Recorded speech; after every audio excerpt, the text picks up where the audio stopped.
mengatasi langit, kemuliaan Engkau mengatasi langit Tuhan. Kami mengucap syukur memiliki Tuhan seperti Engkau.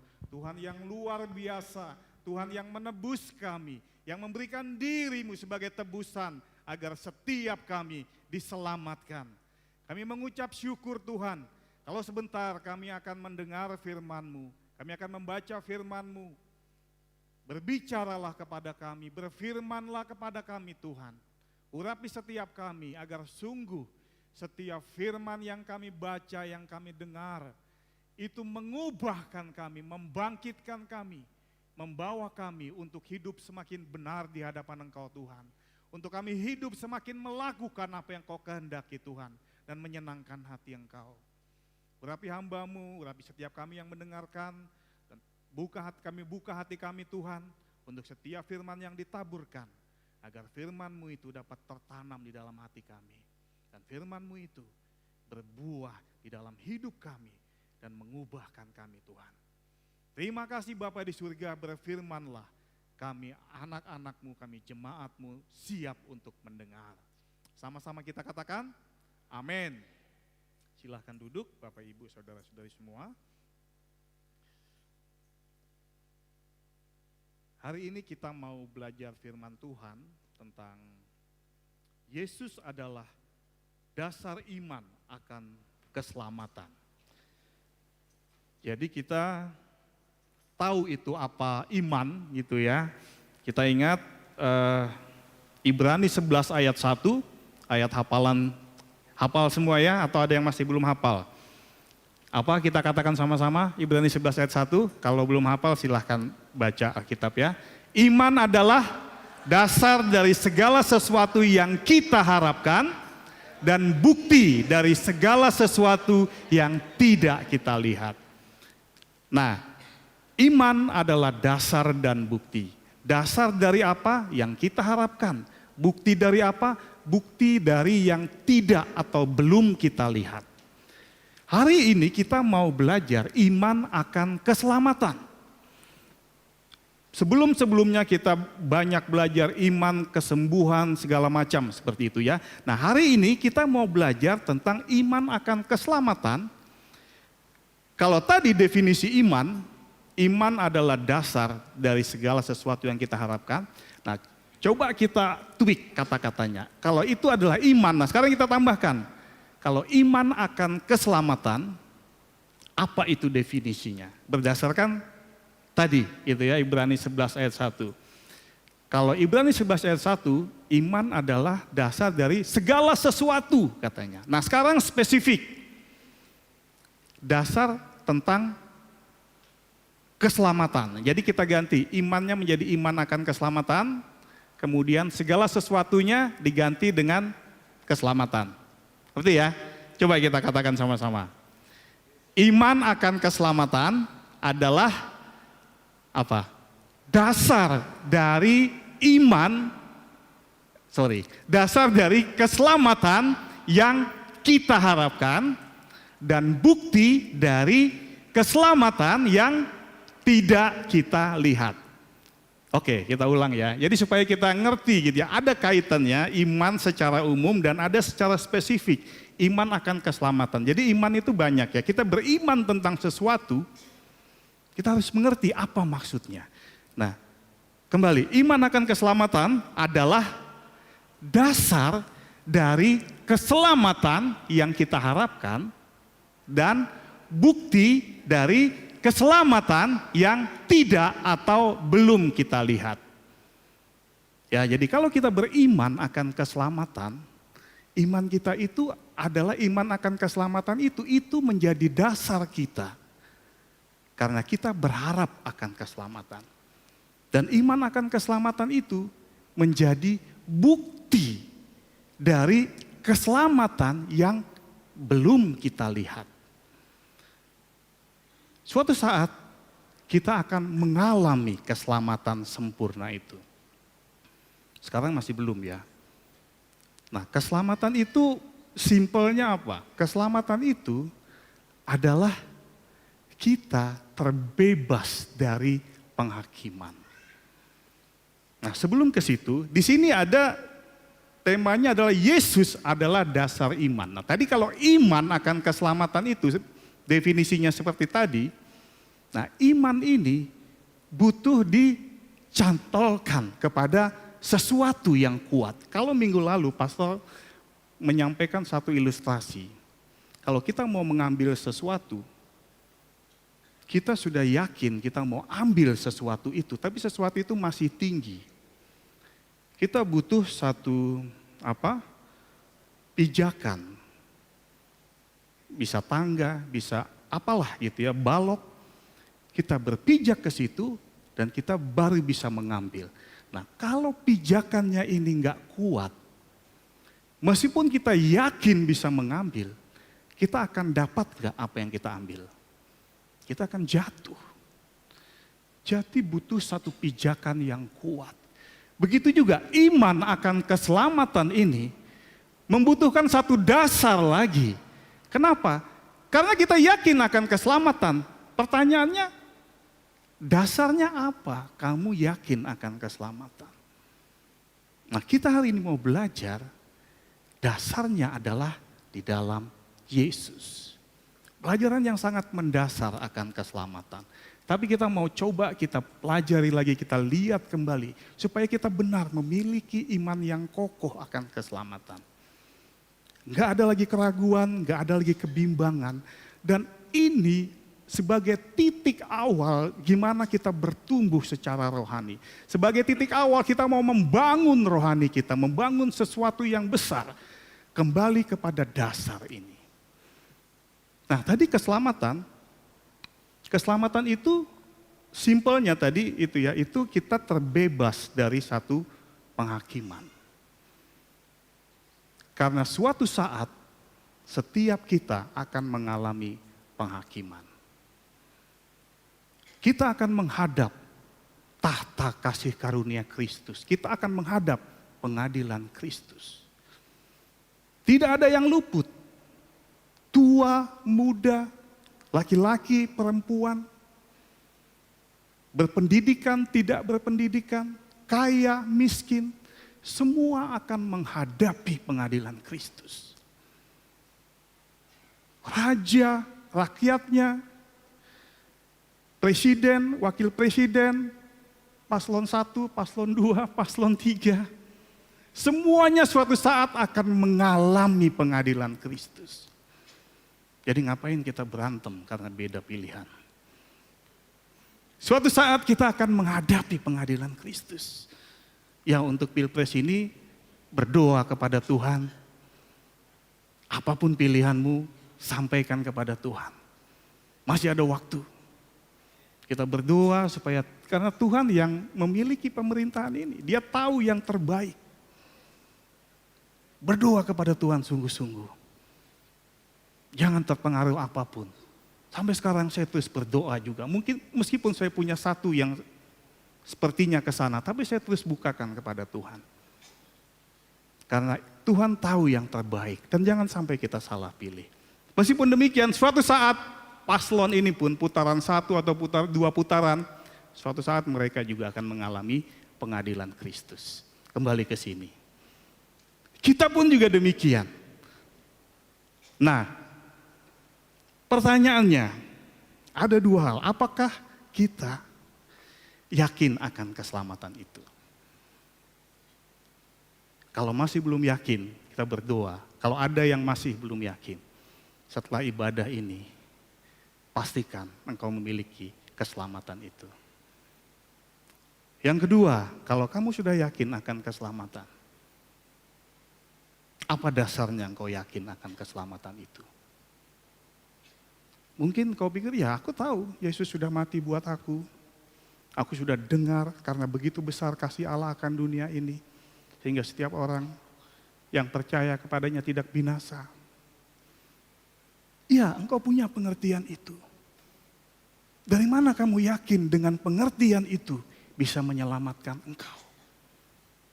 Karena kita masih belum mengalami itu. Kita berpikir, ya aku punya Roh Kudus. Sebagai bukti aku lahir baru, dia ada di dalamku.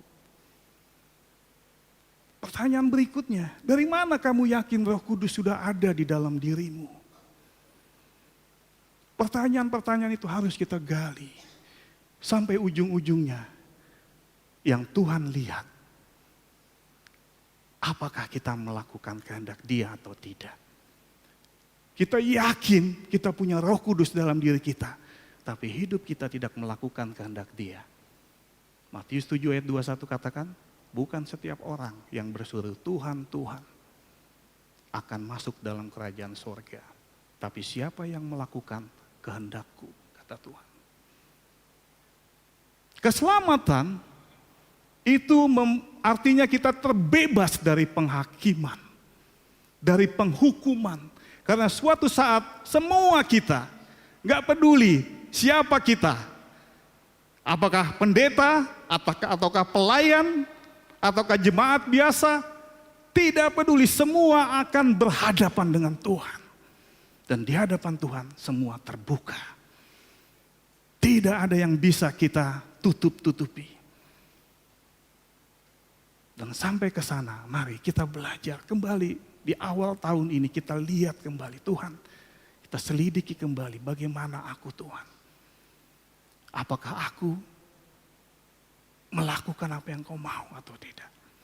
Nah, kita sama-sama lihat dari Yohanes pasal yang ke-14, mulai ayat yang pertama sampai ayat yang ke-11. Kita baca bergantian.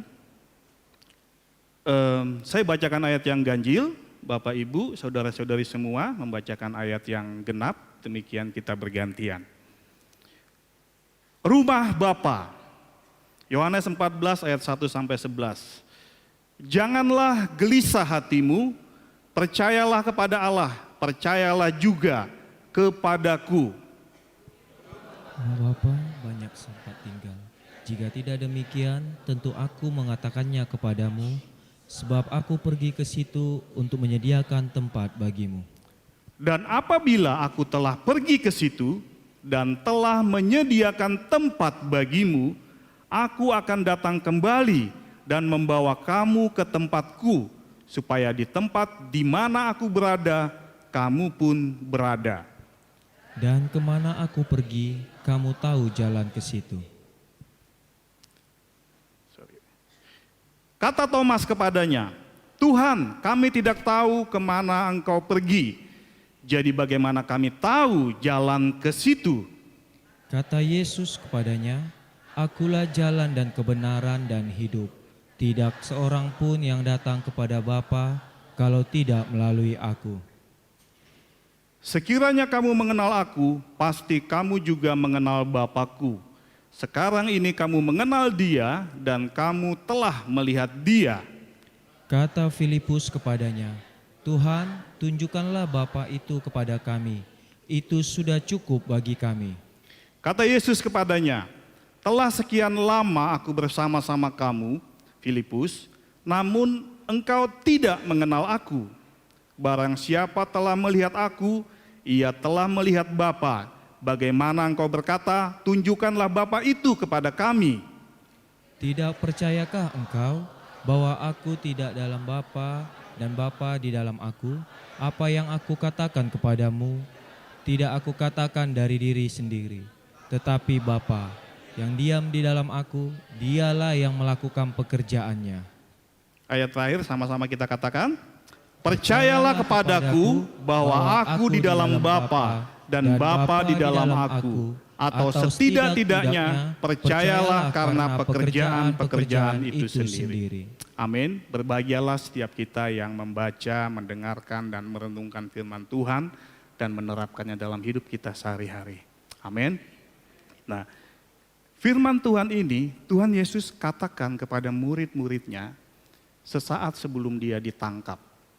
Dia mau disalibkan. Jadi kalau kita baca dari pasal yang ke-13, pasal yang ke-13 itu dia mengadakan perjamuan dengan murid-muridnya.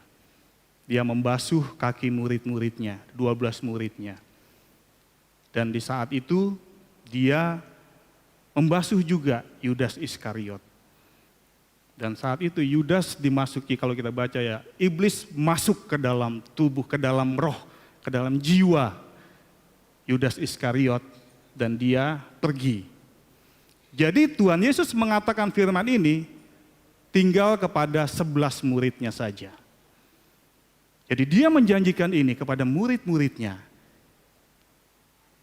di luar Yudas. Artinya mereka yang sudah mendapatkan keselamatan itu. Nah, Tuhan Yesus katakan, dia katakan janganlah gelisah hatimu. Kenapa? Pertama dia katakan, dia awalnya di pasal 13, dia mengatakan kepada murid-muridnya, dia bilang, tinggal sesaat lagi aku akan pergi. Muridnya bingung, mau kemana? Ya, ke tempat aku pergi, engkau tidak akan tahu, katanya. Kita coba masuk dalam keadaan itu. Mungkin ketika, anggaplah kita ini ada di atas ini ya, Yesus perjamuan sama murid-muridnya, ya di situ dia bicara, aku mau pergi katanya. Ke tempat aku pergi, kalian gak tahu. Muridnya gelisah, mau kemana? Selama ini mereka berharap bahwa Yesuslah yang akan menjadi raja, yang akan menyelamatkan bangsa Yahudi, yang saat itu ada di dalam penjajahan bangsa Romawi. Mereka gak ngerti, belum ngerti. Padahal Tuhan Yesus sudah berkali-kali mengatakan dia akan mati. Sehingga murid-muridnya gelisah, murid-muridnya takut. Wow, selama ini kami menantikan dia menjadi raja, kok dia mau pergi? Membuat mereka gelisah. Yang kedua, Petrus. Petrus kalau dibaca pasal 13, Petrus itu, Tuhan kemana kau pergi? Aku ikut katanya. Aku siap pasang badan. Tuhan bilang, kamu akan menyangkali aku. Panik Petrus, gelisah. Dan itu Tuhan Yesus melihat kegelisahan mereka. Dia katakan, jangan gelisah hatimu. Dan ini juga dia katakan kepada kita saat-saat ini. Banyak ketidakpastian di dalam hidup kita. Dia katakan, jangan gelisah. Percayalah kepada Allah, percayalah juga kepadaku. Percayalah di sini, kalau dalam bahasa Inggris lebih dalam dikatakan. Dikatakan, saya lihat sedikit. Nah, di sini dikatakan percaya di sini, yaitu pertama believe, percaya yang masih masuk akal. Yang kedua dia bilang,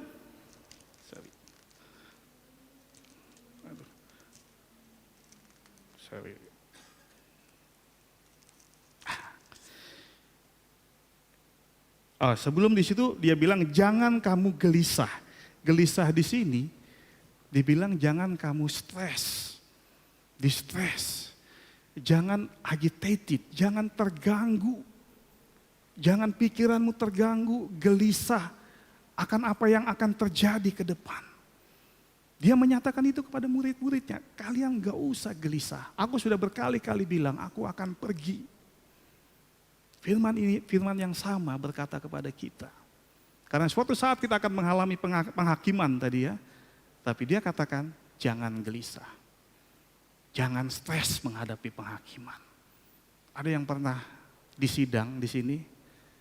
Saya belum pernah ya. Tapi di sidang sarjana pernah. Tapi di sidang di pengadilan belum pernah. Pasti stres gitu ya. Begitu juga suatu saat setiap kita akan menghadapi pengadilan Kristus. Jangan takut, kata Tuhan. Jangan stres, jangan terganggu. Terus dia bilang, believe in me, percaya kepadaku. Jadi di sini percayalah, di sini ada believe. Believe itu percaya dengan masih masuk akal gitu ya. Aku percaya dia karena dia baik, karena dia sudah menunjukkan apa yang dia sudah lakukan. Kemudian dikatakan juga, there gitu ya, itu melekat kepadaku. Percaya dan melekat kepadaku. Terus juga trust. Nah, trust ini percaya juga gitu ya. Kalau trust itu sama mirip dengan believe. Bedanya apa? Kalau believe itu percaya dengan masih masuk akal karena sesuatu bla bla bla. Tapi kalau trust itu percaya tanpa syarat. Meskipun kita nggak mengerti, tapi trust itu tetap percaya. Sama seperti anak kecil. Dia percaya sama kita, dia trust sama kita. Meskipun dia nggak mengerti, kita larang jangan melakukan ini deh, nak. Misalnya dia mau bermain api, dia nggak tahu, tapi kita larang, jangan lakukan ini. Dia nggak ngerti kenapa dilarang, tapi dia trust kepada kita, dia percaya. Dan dia tidak melakukan itu. Nah Tuhan katakan, karena kita nggak ngerti ya, apa yang akan terjadi, gelisah. Tuhan bilang, trust kepadaku. Percaya kepadaku. Dibilang kenapa dibedakan percaya kepada Allah, percayalah juga kepadaku. Karena saat itu dia masih menjadi manusia. Jadi dia sebagai utusan manusia, tapi dia juga adalah Allah. Sehingga dia katakan, jadi kalau dia katakan dia adalah Allah saat itu, dia akan dilempari orang Yahudi dengan batu. Karena itu adalah penghujatan kepada Yahweh menurut mereka. Jadi dia nggak pernah mengatakan aku adalah Allah yang Maha Kuasa, nggak pernah. Tapi dia katakan percayalah kepada Allah yang mengutus aku dan percayalah juga kepadaku. Trust kepadaku. Kenapa katanya? Karena di rumah Bapakku banyak tempat tinggal. Kalau nggak demikian aku nggak akan mengatakannya. Jadi kalau tadi kita ragu apakah kita akan diselamatkan dari penghakiman, dari penghukuman kekal, Tuhan mengatakan, jangan takut. Engkau akan diselamatkan. Dia berbicara kepada 11 muridnya di sini. Sehingga murid-muridnya mengalami dikuatkan. Meskipun ketika Tuhan Yesus ditangkap, besok harinya murid-muridnya berpencar. Melarikan diri satu sama lain. Nah, Tuhan Yesus katakan, aku akan pergi ke rumah Bapa. Di rumah Bapakku banyak tempat tinggal. Dia bilang, sebab aku pergi ke situ untuk menyediakan tempat bagimu. Pergi ke situ di sini ada dua tafsiran gitu ya. Tafsiran pertama ke situ ini ya dia pergi ke rumah Bapa, terus dia membangun rumah kita satu-satu. Wah enak kali kita gitu ya. Itu ada tafsiran pertama, tapi tafsiran yang kedua, pergi ke situ ini karena dia besoknya akan disalibkan. Dia adalah pergi ke kayu salib. Dia naik ke atas kayu salib. Karena dengan dia naik di atas kayu salib itu, dia membuka jalan, memberikan keselamatan kepada kita. Sehingga kita memiliki keselamatan dan kita juga akan memiliki rumah di rumah Bapa. Dan tafsiran kedua yang lebih tepat sebenarnya. Dia pergi ke atas kayu salib. Dia naik ke atas kayu salib. Karena dengan jalan itu, dia menyediakan tempat buat kita. Karena selama ini kita terpisah, mati. Dan kita akan dihukum gitu ya. Tapi dengan kematian dia membuka jalan itu. Dan dia menyediakan tempat bagi kita. Dia bilang, nanti setelah dia pergi ke situ, dia naik ke kayu salib, dia dengan jalan itu dia menyediakan tempat bagi kita. Kemudian dia akan datang kembali dan membawa kita ke tempat di mana dia berada. Di rumah Bapa, di mana ada Bapa di situ. Itu bisa ya nanti langit baru, bumi baru. Ya, kalau langit baru, bumi baru itu sudah terkoneksi dengan surga. Seperti ketika Tuhan menciptakan langit bumi awal, di Taman Eden itu adanya di bumi. Karena dia menciptakan langit dan bumi. Tapi Taman Eden dengan surga itu terkoneksi, tidak ada batasan. Sehingga Tuhan bisa naik turun. Kalau surga itu kediaman Bapa. Tapi manusia dia tinggal di Taman Eden. Tapi sebelum manusia jatuh ke dalam dosa, Taman Eden ini terkoneksi langsung dengan surga. Ketika manusia jatuh ke dalam dosa, koneksi ini putus. Taman Eden itu masih ada di bumi ini, di sekitar Irak sana. Tapi kemuliaannya sudah tidak ada. Kemuliaannya sudah diangkat ke surga. Dan firman Tuhan katakan, dia kirimkan malaikat menjagai Taman Eden itu. Nah, suatu saat Tuhan akan menyediakan rumah bagi kita. Itulah iman kita tadi, iman akan keselamatan. Itu dasar kita berharap. Itu bukti dari apa yang belum kita lihat, iman akan keselamatan. Kemana aku pergi, kamu akan tahu jalan ke situ. Karena dia sudah menyediakan jalan. Singkat, murid-muridnya malah bingung. Kemana Tuhan? Gimana jalannya? Kami nggak tahu Tuhan. Tuhan Yesus katakan, akulah jalan dan kebenaran dan hidup. Masih bingung muridnya ya. Belum mengerti. Kalau kita sekarang sudah mengerti gitu ya. Tapi coba saat itu. Ketika Tuhan Yesus ngomong seperti itu. Apa maksudnya Tuhan? Engkau jalan, engkau manusia masih. Engkau kebenaran, engkau hidup. Puji Tuhan, saat ini Roh Kudus tinggal dalam diri kita, kita menjadi mengerti apa maksud Tuhan ini. Nanti kita akan lihat lagi ayat ini. Nah, Filipus juga ragu, dia nggak tahu siapa itu Yesus, siapa itu Bapa. Tuhan Yesus bilang, aku dan Bapa adalah satu. Kalau engkau sudah melihat aku, engkau juga sudah melihat Bapa. Karena aku dan Bapa adalah satu, dia bilang. Nah, di sini kita melihat bahwa Tuhan Yesus mengatakan bahwa dialah satu-satunya jalan. Tidak ada yang bisa sampai kepada Bapa kalau tidak melalui Dia.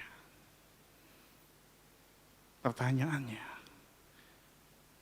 kenapa demikian? Kenapa enggak ada jalan lain Tuhan? Kalau kita lihat di Roma pasal yang kedua, ayat 6 dan 7. Nanti kita akan kembali lagi ke Yohanes tadi.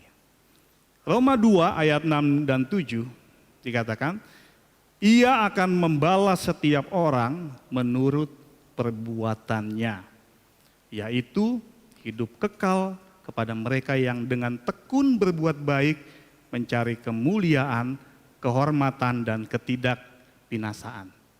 Bapak Ibu ada melihat sesuatu yang aneh enggak di ayat ini? Bisa minta minum. Ada yang aneh enggak melihat ini? Makasih.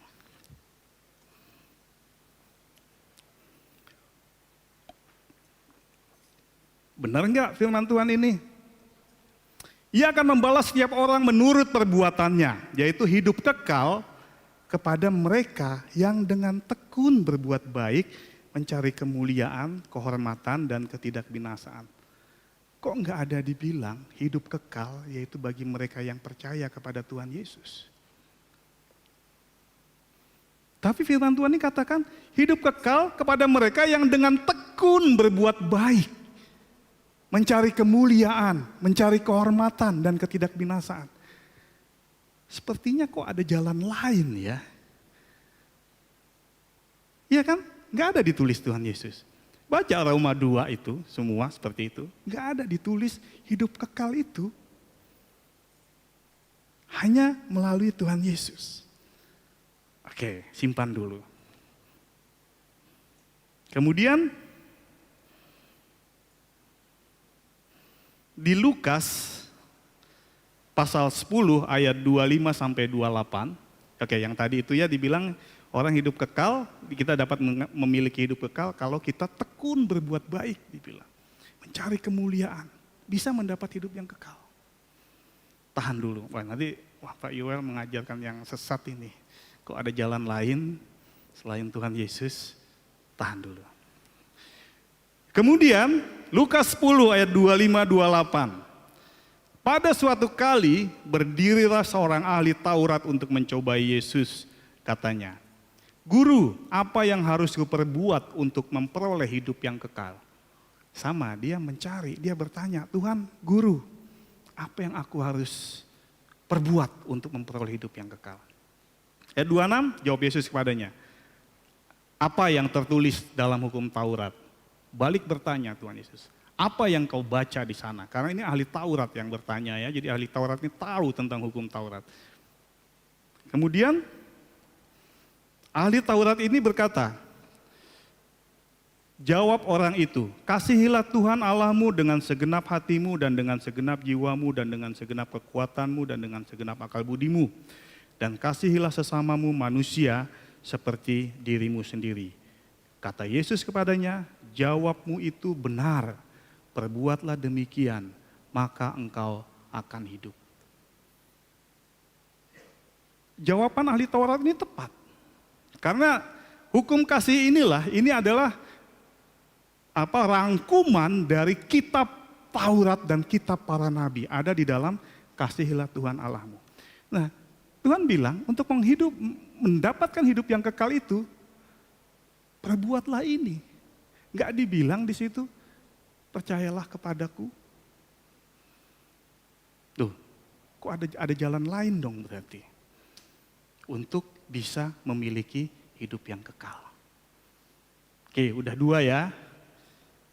Tahan dulu. Yang ketiga, Tuhan Yesus pernah menegur murid-muridnya, orang-orang waktu dia ajar. Dia bilang, maka aku berkata kepadamu, Matius 5 ayat 20, jika hidup keagamaanmu tidak lebih benar daripada hidup keagamaan ahli-ahli Taurat dan orang-orang Farisi, sesungguhnya kamu tidak akan masuk ke dalam kerajaan sorga. Nangkap nggak di sini? Dibilang, kalau hidup keagamaanmu tidak lebih benar dari hidup keagamaan ahli Taurat dan orang Farisi, maka kamu nggak akan bisa masuk ke dalam kerajaan sorga. Dengan kata lain, berarti kalau hidup keagamaan kita lebih benar dari hidup keagamaan ahli Taurat dan orang Farisi, artinya kita bisa masuk ke dalam kerajaan sorga. Iya enggak? Kalau dari kalimat ini. Ahli Taurat itu, apa bedanya ahli Taurat dengan orang Farisi? Kalau ahli Taurat itu ya dia tahu tentang kitab Taurat, dia menguasai sampai dalam, dia tahu, dia praktekkan itu. Kalau orang Farisi ada juga ahli Taurat, tapi mereka lebih menekankan hukum Taurat dikaitkan dengan adat istiadat mereka. Mereka begitu kuat memegang adat istiadatnya. Makanya sampai hari Minggu pun nggak boleh ngasih makan binatang. Itu orang Farisi. Jadi hidup mereka itu begitu ketat, begitu taat akan kitab Taurat.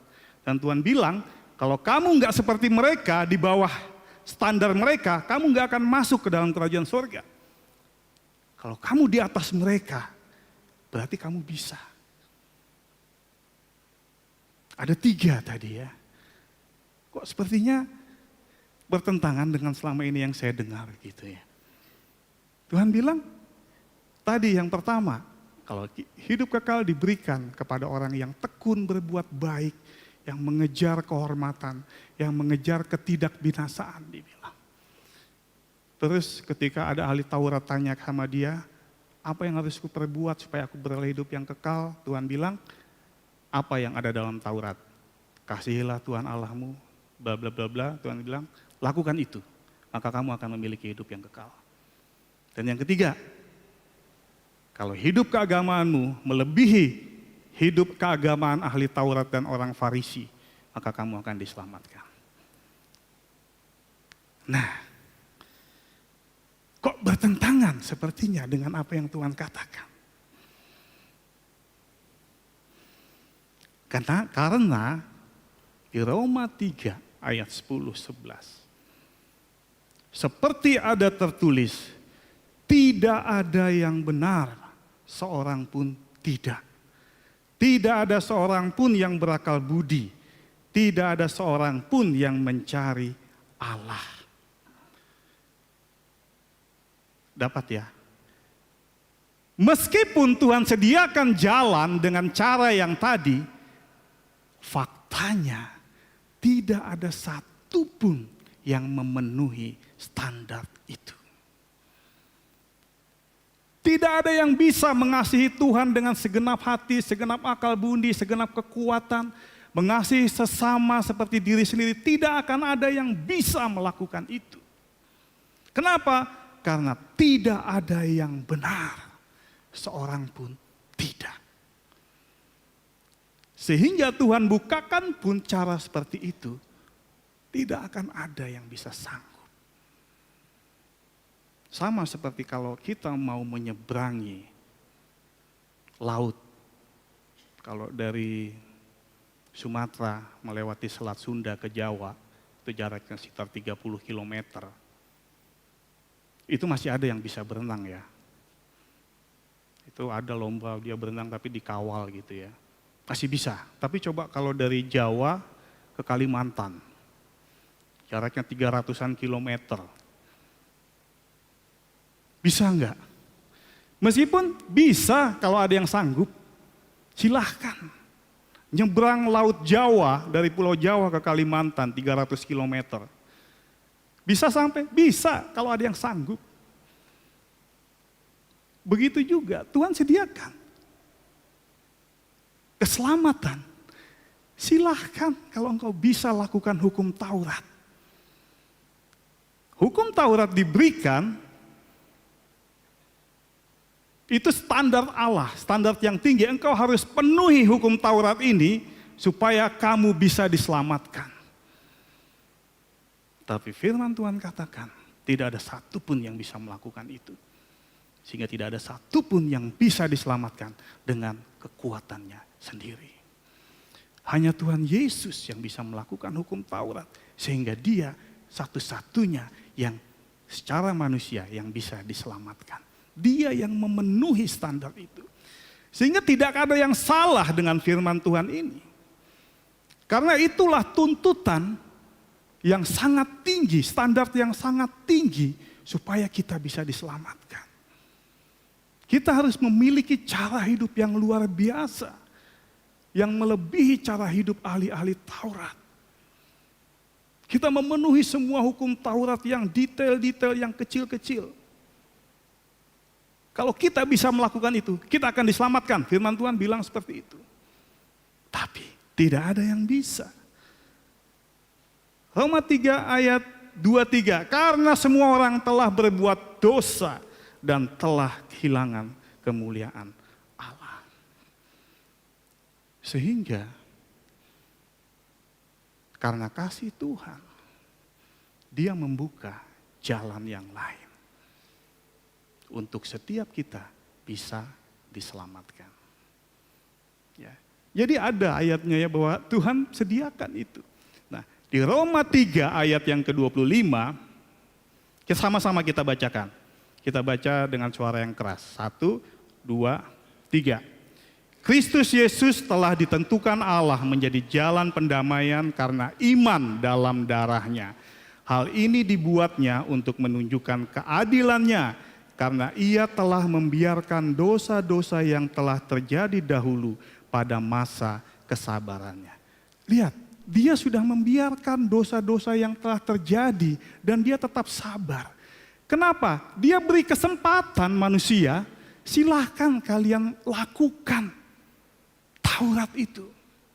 Silahkan kalian hidup saleh menurut cara kalian. Penuhi tuntutanku, kata Tuhan. Dia biarkan itu. Sejak Adam jatuh ke dalam dosa. Sehingga sampai zaman Nuh, Tuhan bilang, aku sudah gak tahan melihat manusia berdosa. Dia musnahkan manusia kecuali Nuh. Dan Nuh pun juga berdosa. Nah, para nabi tidak ada satupun yang bersih di hadapan Tuhan.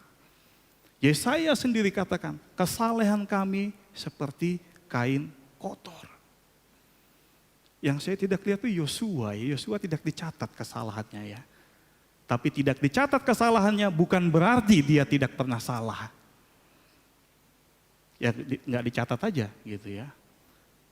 Karena firman Tuhan katakan semua orang telah berbuat dosa.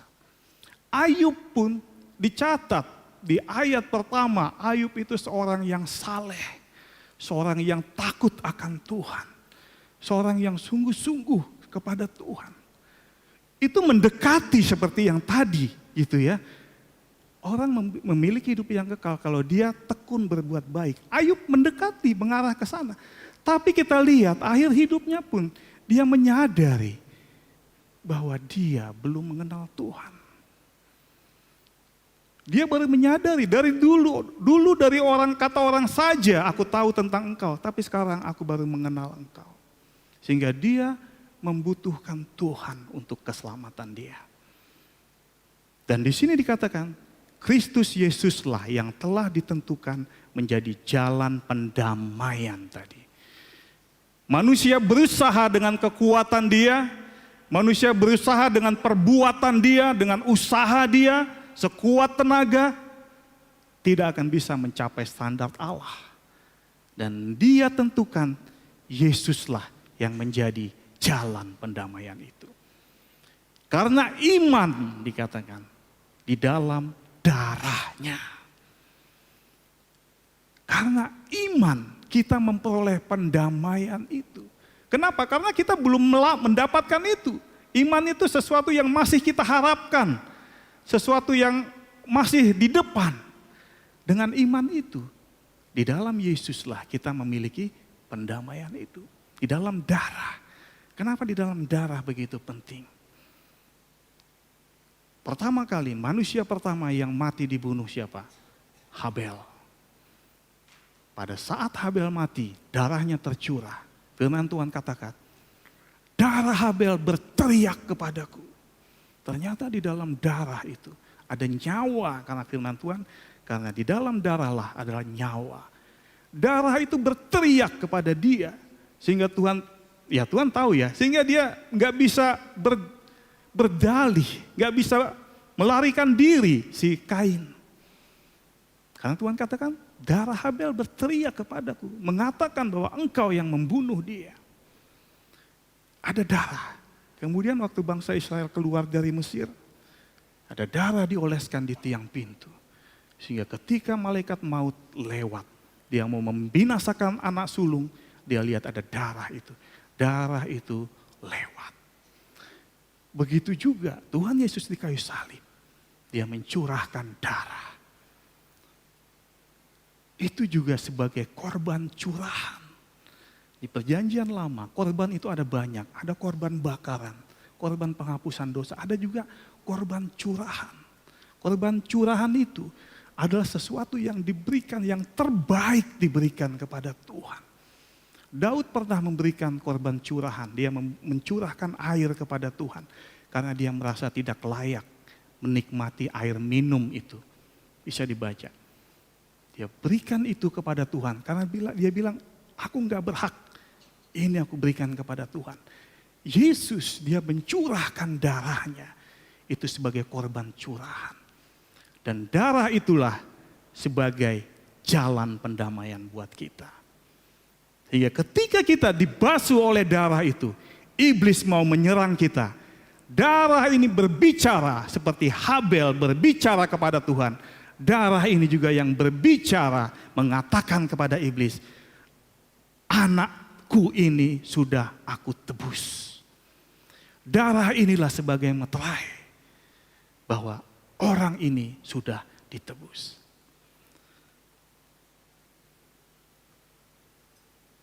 Kenapa Tuhan Yesus yang layak?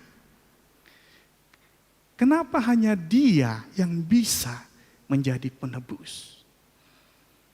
Pertama tadi, orang yang memiliki hidup yang kekal adalah orang yang tekun, yang tidak berdosa. Dan Tuhan tidak berdosa. Ibrani 4 ayat 11, imam besar, sebab imam besar ini, imam besar yang dimaksud di sini adalah Tuhan Yesus. Sebab imam besar yang kita punya, bukanlah imam besar yang tidak dapat turut merasakan kelemahan-kelemahan kita. Sebaliknya sama dengan kita, ia telah dicobai, hanya tidak berbuat dosa. Tidak pernah dicatat kesalahan Tuhan. Dan dia lahir di muka bumi pun bukan karena hubungan suami istri, tapi karena ada roh Tuhan tinggal di dalam rahim Maria.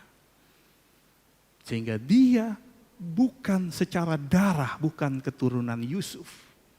Dan juga bukan keturunan Maria secara darah. Kalau dicek golongan darahnya mungkin beda. Kalau golongan darah bisa dites ya, kalau kita O, suaminya O, istrinya B misalnya. Kalau saya sama istri saya, jadi saya itu OO, istri saya itu B, tapi dia BO. Jadi kalau golongan darah itu ada 2 gitu ya.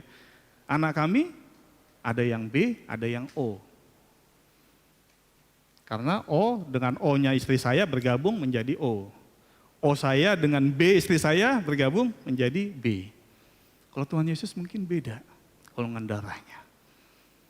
Karena nggak ada hubungan darah secara darah. Ya, dia secara lahiriah dia tidak berdosa. Dan apa yang dia lakukan di muka bumi, dia tidak pernah melakukan dosa. Itu sebabnya hanya dia yang layak menjadi penebus. Hanya di dalam dialah keselamatan itu ada. Hanya lewat dia kita bisa memiliki hidup yang kekal itu. Bukan karena perbuatan kita, bukan karena kehebatan kita, bukan karena aku sudah melakukan ini Tuhan. Bukan karena aku sudah menginjili banyak orang Tuhan, bukan sama sekali. Bukan kayak saya sudah mempertobatkan jutaan orang, bukan sama sekali. Saya sudah melayani kemana-mana, ke ujung bumi, ke pelosok-pelosok yang tidak pernah dijamah oleh orang sekalipun. Bukan karena itu. Tapi semata-mata karena darah Yesus. Sehingga kalau kita melihat itu, tidak ada yang membuat diri kita membanggakan diri kita. Dan juga tidak ada yang membuat kita begitu merasa direndahkan, kita menjadi tersinggung, kita menjadi hancur. Enggak, karena kita ada semata-mata karena kasih karunia Tuhan. Amin. Sehingga apa yang Tuhan Yesus katakan ini, inilah sebagai pernyataan dia bahwa hanya dialah satu-satunya jalan itu. Tidak ada jalan yang lain, meskipun dia buka jalan itu, tapi tidak ada yang bisa memenuhi. Yang bisa melakukan hukum Taurat hanya Tuhan Yesus, satu-satunya. Kata Yesus kepadanya, akulah jalan dan kebenaran dan hidup. Tidak ada seorang pun datang kepada Bapa kalau tidak melalui aku. Waktunya udah makin cepat. Oke. Nah, pengetahuan yang kita miliki itu tidak akan berarti apa-apa. Pengetahuan yang kita tahu secara mendalam bahwa hanya Yesuslah satu-satunya yang bisa menebus kita. Hanya sampai pengetahuan itu tidak membawa keselamatan buat kita. Makanya jangan heran suatu saat bisa jadi yang tidak diselamatkan itu orang-orang ahli-ahli teologi ya. Yang banyak tahu firman Tuhan dari A sampai Z. Kenapa? Tegas Tuhan bilang. Bukan setiap orang yang berseru kepadaku Tuhan, Tuhan akan masuk ke dalam kerajaan sorga. Melainkan dia yang melakukan kehendak Bapakku yang di sorga. Lihat, dia yang melakukan kehendak Bapakku. Kalau kita melihat ini, jangan stres. Jangan kita pikir, Tuhan aku belum melakukan kehendak Bapa. Aku belum melakukan kehendak Engkau. Aku masih gini-gini aja Tuhan. Firman Tuhan ini katakan, siapa yang sanggup melakukan kehendak Bapa? Kita lihat tadi, semua orang berdosa. Gak ada yang bisa. Yang bisa, orang yang diselamatkan adalah orang yang melakukan kehendak Bapa, karena untuk bisa melakukan kehendak Bapa, dia harus bersatu dengan Tuhan. Karena yang bisa melakukan kehendak Bapa itu hanya Tuhan Yesus. Tidak ada satupun di antara kita yang bisa. Tapi hanya dia yang bisa melakukan itu. Sehingga dia tinggal di dalam kita. Itulah Roh Kudus yang tinggal di dalam kita. Dan Roh Kudus itulah yang memampukan kita melakukan kehendak Bapa. Kita sepertinya bisa terlihat di luar melakukan pekerjaan-pekerjaan pelayanan. Kita bisa melakukan sepertinya pekerjaan-pekerjaan Roh Kudus. Kita bisa melayani banyak hal.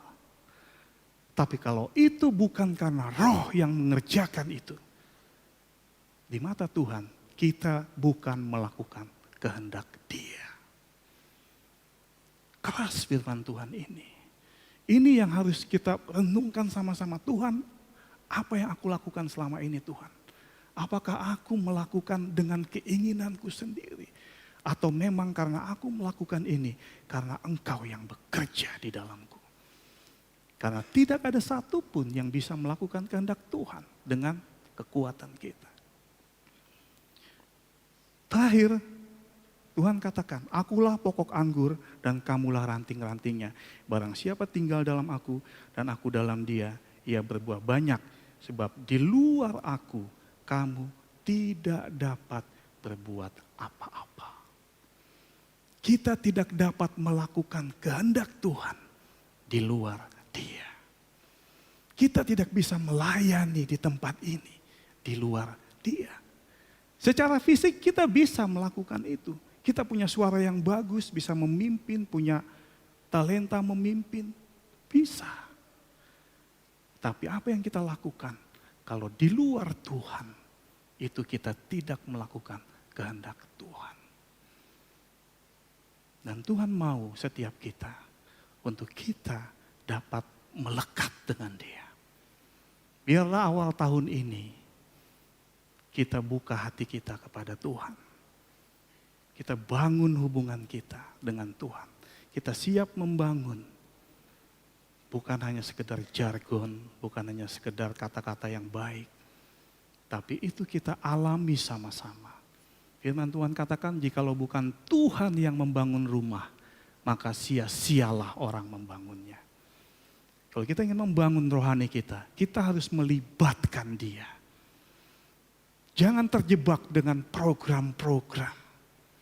Jangan terjebak dengan pikiran, kita punya program yang sangat bagus. Tapi kita tidak melibatkan Tuhan. Di mata Tuhan kita tidak melakukan kehendak-Nya. Tapi ketika kita buka hati kita izinkan Dia bekerja bersama-sama dengan kita. Disitulah kita dapat melakukan kehendak Dia. Terakhir, waktu khotbah sudah selesai, 1 menit. Amsal 3 ayat 6, firman Tuhan katakan, akuilah Dia dalam segala lakumu. Ingat ya, artinya apa? Segala lakumu, segala tindakanmu. Firman Tuhan katakan, akuilah Dia. Acknowledge Him. Sehingga apapun yang kita lakukan, kita mengakui bahwa Dia ada bersama-sama dengan kita. Tuhan tidak mengharapkan kita hanya berdoa kepada Dia dalam hal-hal yang besar saja. Doa itu simpelnya apa? Doa itu berbicara kepada Tuhan. Dia enggak mengharapkan kita ketika kita hanya ada masalah datang kepada Dia. Kita mau berangkat kerja, kita berdoa sungguh-sungguh. Tapi ketika kita dalam kerja, dalam perjalanan, kita ada sedikit masalah, kita pikir, ini kecil, gak perlu aku minta tolong sama Tuhan. Gak. Tuhan mau dalam perkara kecil apapun. Ibu-ibu di rumah mungkin ketika memasak. Di situ kita bisa bicara dengan Dia. Tuhan, tolong aku Tuhan, aku mau masak apa hari ini. Biar masakanku enak Tuhan. Suamiku, anak-anakku bisa menikmati. Tuhan mau dalam hal sekecil itu kita berkomunikasi dengan Dia. Pengalaman saya, minggu lalu saya keluar kota. Saya mewakili satu orang teman yang gak bisa hadir. Saya keluar kota ke Bandung, ada meeting. Saya gak mengerti. Karena hari Jumat saya diberitahu harus berangkat. Oke, saya berangkat. Apa yang harus saya siapkan? Saya tanya, oke, saya pelajari cepat. Saya bicara sama Tuhan, Tuhan saya nggak tahu apa yang harus saya lakukan. Tapi aku punya Tuhan. Kasih aku hikmat Tuhan. Buat aku bicara ketika meeting, aku bisa menyampaikan apa yang aku tahu. Dan lancar. Dalam perjalanan, aku minta Tuhan, aku minta perjalanan yang enak Tuhan. Aku mau perjalanan yang menyenangkan. Dan terjadi. Enggak harus kita melakukan itu. Tapi, kalau kita melakukan itu, kita membangun satu kebiasaan mengandalkan Tuhan. Mengandalkan Tuhan tidak hanya ketika kita mengalami masalah yang besar. Tapi untuk kita bisa mengandalkan Tuhan, itu harus dibangun di dalam hidup kita. Dari hal-hal yang sangat kecil, yang sangat sepele sekalipun.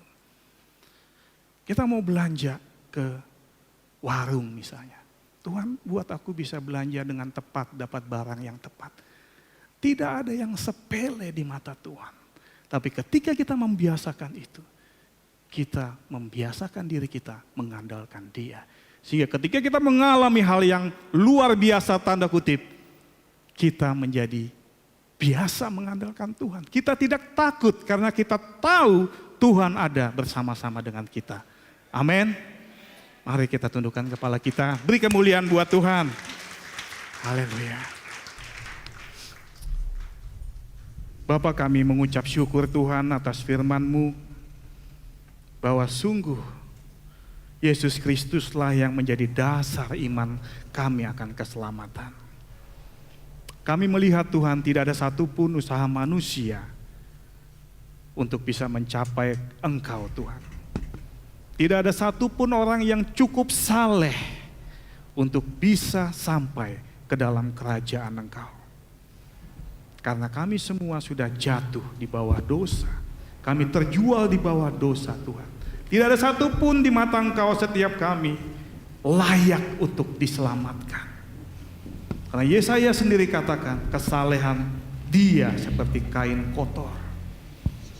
Tapi kami mengucap syukur kepada Engkau Tuhan, bahwa Engkau sudah menetapkan Yesus Kristuslah sebagai jalan pendamaian.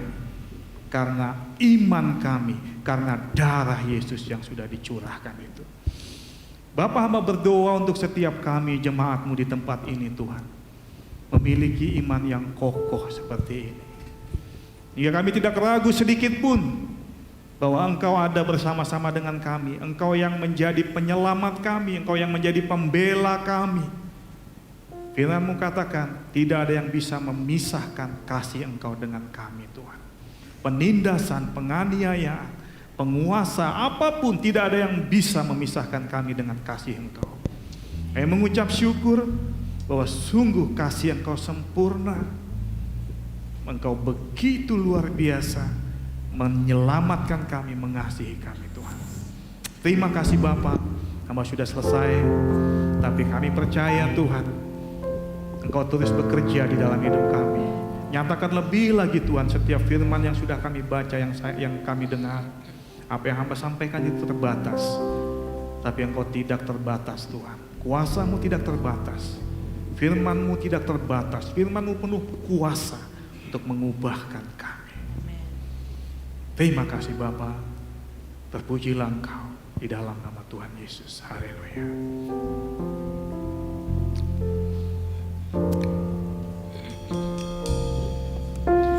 Hanya dekat Allah saja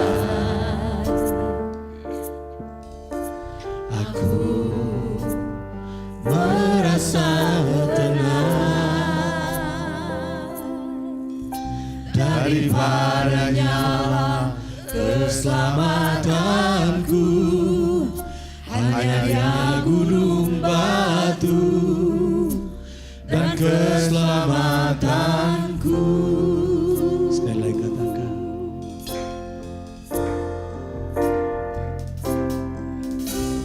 hanya dekat Allah saja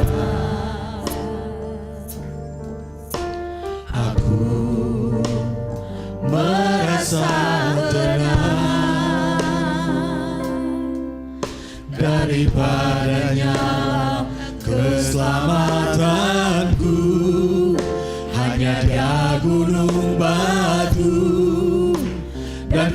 keselamatanku, Ya kota bentengku, aku takkan goyah. Pada Allah saja keselamatanku dan perlindunganku, gunung batu kekuatanku, tempat perlindunganku. Dialah Allah keselamatanku, Dia bawa diriku dari kegelapan, Dia bawaku masuk ke dalam terangnya yang ajaib.